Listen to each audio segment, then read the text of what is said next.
Smile like you've got nothing to prove. No matter what you might do, there's always someone out there cooler than you. Hello, listeners. Thanks for tuning in again to Buffalo Lab Radio Free. I'm your host, Eunice Randall. Not too much to say in show news today, other than we now have a Facebook fan page. So if you use Facebook and you'd like to get updated on the show that way, just search for Buffalo Lab Radio Free and you can like us. Well, listeners, I'd like to get right into it today. I'm pleased to say that we have another guest on the show, and he's both going to talk with us and give us a glassworking demo. So I'd like to welcome to the show Jason Dederich of Caveman Glass. Well, thanks for coming on the show today. No problem.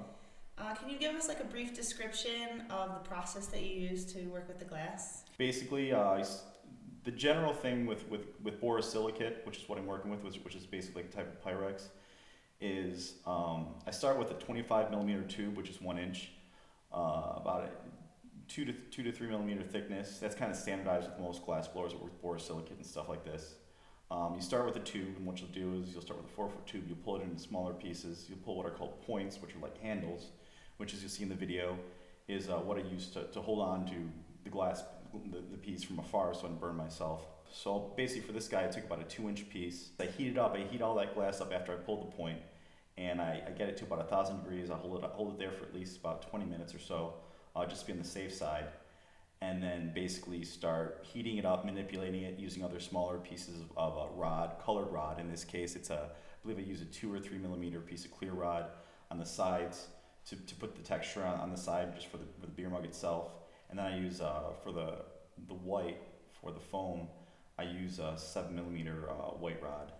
But that's the basic stuff that I use. And after that, after the piece is done, it's been taken off and everything's been made properly, I'll put it in the kiln to basically slowly cool down over the next 6 hours. If the piece isn't heated up slowly, or if it's not cooled down slowly as well, it'll basically crack like an ice cube in a lukewarm glass of water. So that's the basics for heating it up, manipulating it, then cooling it down.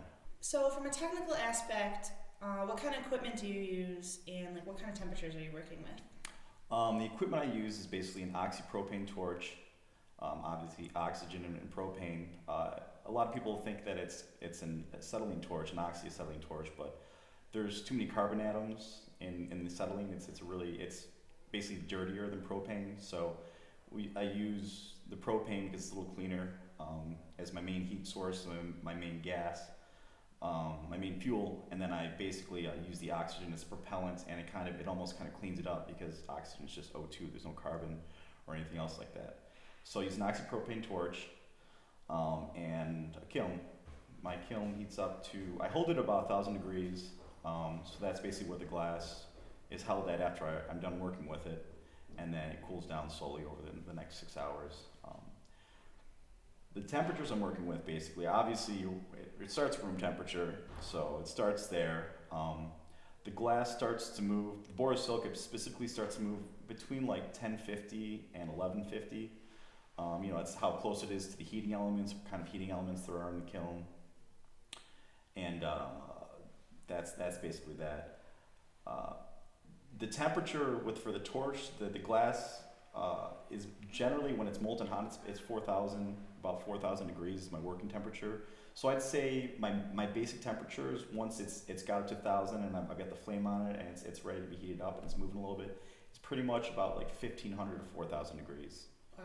So that's what I'm working with. The burns are pretty serious when they happen. Yeah, I was going to ask, is it dangerous? It's dangerous in multiple ways. You can either stab yourself, you can burn yourself, and you could blow yourself up. I mean, in my workspace, I have propane, oxygen, acetylene, kerosene, gasoline. I'm not sure what else there is. Have you ever blown yourself up? No, I wouldn't That's be good. here. I wouldn't be here today. You have to be very careful with this type of medium to do this. You have to be very aware. I double, triple check all of my everything. Whenever I turn everything off, I check it twice, minimum. At least twice, if not 3 to 4 times, just because there's so much responsibility in doing this that if you make a mistake, it could very easily be fatal. So how did you get into this craft, and how long did it take you to learn it? I'm still learning it, number one. Originally, I went to RIT in 2000 as a metals major. I started off as a metals major and kind of wanted to double major in some kind of crafts, so I tried doing metals and glass. The metals department that I was originally in wouldn't let me double major, so I decided to do glass and then do something else. So I was double majoring in glass and industrial design until the end of my sophomore year, when I understood that like I had to figure out what I really wanted to do, and you could kind of only be really good at one thing or be mediocre at two or more. So I ended up, with my junior year and on, followed through with the glass and did that. And my education was mostly soft glass. With what I'm doing now is borosilicate. It's basically like a harder glass. So I've been self-taught for the past 4 years. I was blowing glass, moving around the Southeast, working for different people for the previous 10 years after college. And basically recently moved out to Buffalo about 2 years ago, and have been doing this whole thing here and kind of trying to branch out, do my thing, and be part of the Buffalo glass scene, be part of the Buffalo art scene, and I kind of just help Buffalo. So Buffalo helps me. That's cool. Much. Yeah. Have you had a good experience doing glass in Buffalo? Yeah. The foundry's been one of my best experiences, because most other places that I try to get a workspace at, because they're open to having me have a workspace here. Most of the places wouldn't have me because, as I said before, it's so dangerous. I could blow it up, I could burn myself, let alone other things, if I weren't careful. In addition to hurting myself, which makes me a liability if I hurt myself, Right. in that sense. So, this is what I do, and I love it.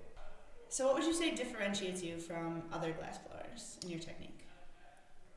Well, because I'm self-taught in a way, because I'm versed in glass working and working hot glass, but I'm not versed in borosilicate and the standardized borosilicate techniques.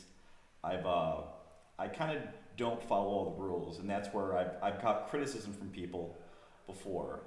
When I first moved back, I was trying to promote myself and trying to find any way to do it. So what I did is I go on Reddit and I'd post pictures of my pieces, and then my accounts would get shut down by the administrators. And then I'd also get a lot of feedback from people. I remember one day I put this bacon cheeseburger pipe that I made up, and I got I think it was